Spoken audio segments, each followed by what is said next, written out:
L'Europe affiche un front uni pour soutenir l'Ukraine face à la Russie. Les alliés de Kiev veulent offrir des garanties de sécurité quand l'Ukraine réclame une adhésion à l'OTAN. La région russe frontalière de Belgorod touchée par des tirs ukrainiens. Moscou a procédé aux premières évacuations et affirme avoir repoussé les assaillants. Un bombardement nocturne fait 3 morts dont un enfant à Kiev alors que des combats ont lieu dans la région russe de Belgorod. Quelle stratégie pour l'OTAN en Ukraine? Les ministres des Affaires étrangères de l'Alliance étaient à Oslo ce jeudi pour en discuter.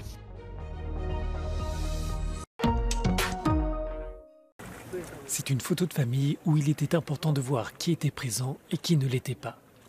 Une cinquantaine de dirigeants européens étaient réunis jeudi en Moldavie, avec au milieu le président ukrainien Volodymyr Zelensky.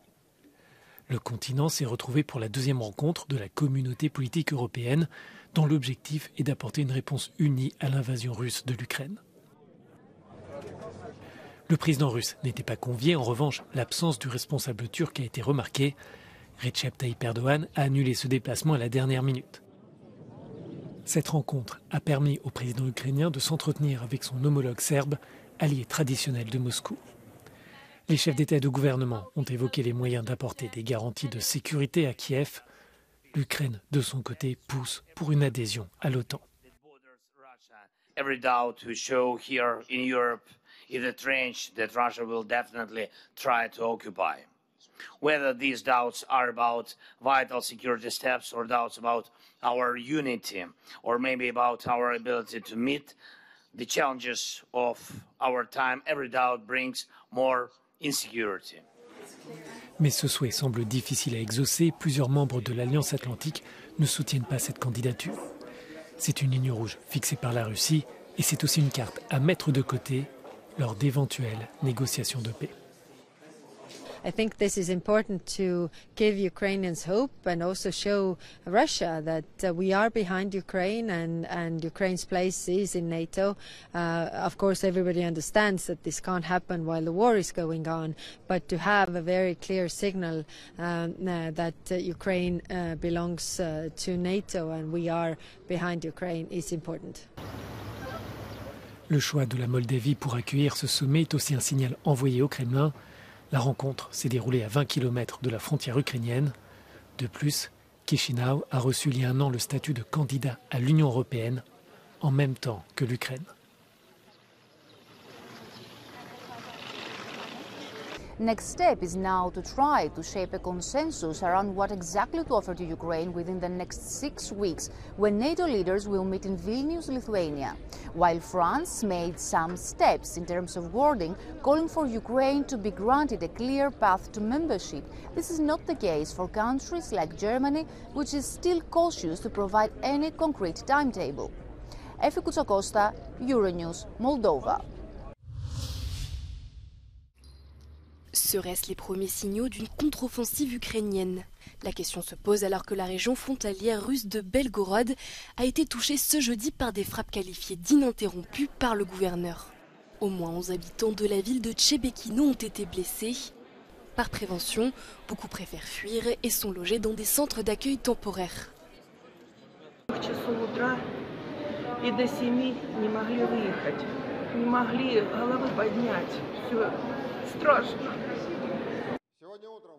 Le Kremlin affirme avoir repoussé les assaillants ukrainiens et dénonce l'absence de critique internationale.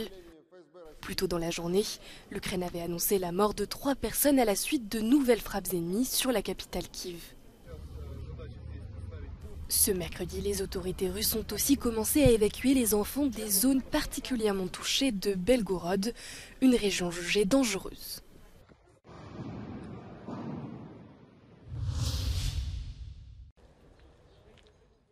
Le bombardement nocturne de Kiev a fait 3 morts, dont un enfant. La défense antiaérienne ukrainienne dit avoir détruit les 10 missiles russes qui visaient la ville et que les victimes ont été tuées par les débris des bombes volantes. Selon les autorités ukrainiennes, au moins 483 enfants ont été tués depuis le début de l'invasion. Près de 20 000 autres ont été emmenés en Russie ou au Bélarus sans le consentement de leurs parents. Не те, що можна назвати словами «вони стали жертвами російської агресії», чи «вони загинули внаслідок збройного конфлікту». Ні, Росія вбила цих дітей. Ще майже 1000 дітей Росія скалічила. І про це не можна сказати, вони зазнали ушкоджень внаслідок бойових дій.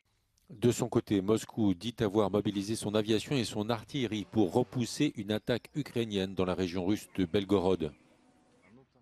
Les frappes visent tout particulièrement la localité de Shebekino. Cette zone frontalière de l'Ukraine est depuis plusieurs jours la cible de bombardements. Les autorités russes évacuent les civils vers des centres d'accueil temporaires.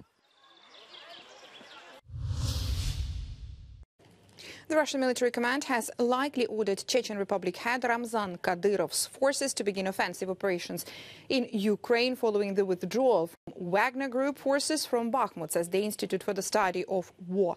Kadyrov claimed that Chechen forces received a new order and assumed responsibility over the Donetsk region front line. He added that Chechen forces Akhmat transferred to the Mariinka direction, southwest of Donetsk city. Kadyrov noted that the Russian military command ordered Russian forces Rosgvardia and Chechen Akhmat forces to begin offensive actions along the front line in Zaporizhia and Kherson region as well. Kadyrov said that there are 7,000 Chechen personnel in Ukraine. The Institute for the Study of War says if these claims are close to accurate, his forces will not be able to mount multiple significant offensive operations successfully. Now, the claimed return of Chechen forces to offensive operations would break Kadyrov fighters from a nearly year-long hiatus from participating in high-intensity combat operations. Chechen forces have been largely operating in the rear after participating in the battles for Mariupol, Severodonetsk and Lysychansk. The Institute for the Study of War says the Kremlin may be attempting to reintroduce Kadyrov soldiers as the main offensive force following the culmination of Wagner forces and their withdrawal from the front lines. The Kremlin may also be attempting to re-emphasize federal authority over Chechen forces.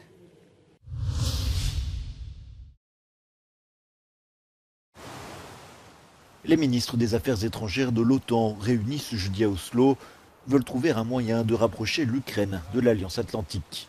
Lors d'une conférence de presse, le secrétaire général de l'OTAN a rappelé les engagements et les actions déjà entrepris par les alliés de Kiev, notamment sur le plan militaire, soulignant qu'il est nécessaire de créer un cadre de garantie de sécurité pour éviter que l'histoire ne se répète. We don't know when the war ends, but we must ensure that when it does, we have credible arrangements in place to guarantee Ukraine's security in the future and to break Russia's cycle of aggression. If President Putin wins in Ukraine, it will make the world more dangerous. It will send a message that when authoritarian leaders use military force, they get what they want, and that will also make us more vulnerable. Des progrès sur le financement à long terme et le plan de sécurité pour l'Ukraine devraient être réalisés lors du prochain sommet de l'OTAN à Vilnius en juillet. Concernant l'adhésion de la Suède, Jens Stoltenberg a souligné que le pays avait tenu sa promesse, ajoutant qu'il se rendra à Ankara dans un avenir proche.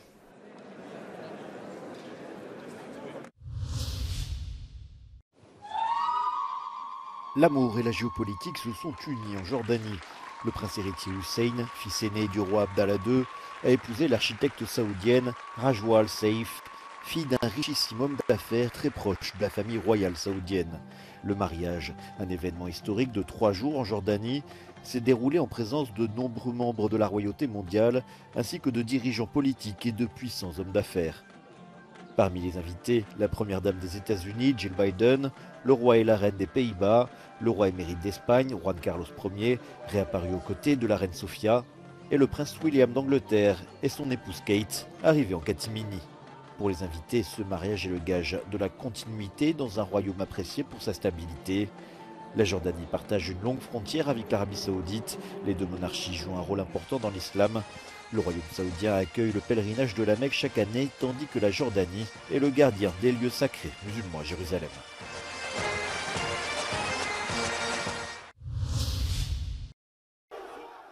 Le feuilleton continue quant à l'avenir de Lionel Messi au Paris Saint-Germain.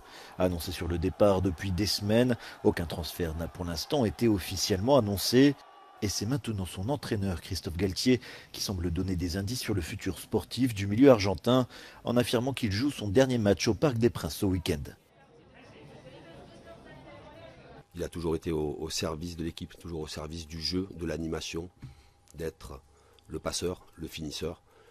Et que, je le répète encore une fois, pour l'entraîneur que je suis, ça a été un grand privilège, non pas de l'entraîner, de l'accompagner tout au long de la saison.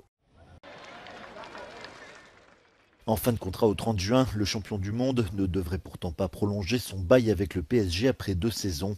Quant à sa future destination, Messi serait tiraillé entre le FC Barcelone, l'Arabie Saoudite et l'Inter Miami. Le joueur de tennis serbe Novak Djokovic maintient ses propos controversés selon lesquels le Kosovo est le cœur de la Serbie. Ils lui ont valu les remontrances de la ministre française des Sports, de la directrice du tournoi de Roland-Garros, Amélie Mauresmo, et de la fédération de tennis du Kosovo. Interrogé ce jeudi, il assume sa position. I'm aware that a lot of people will disagree, but it is what it is. It's something that I stand for. So that's all. Drama-free Grand Slam. I don't think it can happen for me. I guess that drives me as well. Côté tennis, Novak Djokovic, qui est en lice pour battre le record de 23 titres du Grand Chelem en simple, a surclassé Marton Fucsovics au 2e tour de Roland-Garros.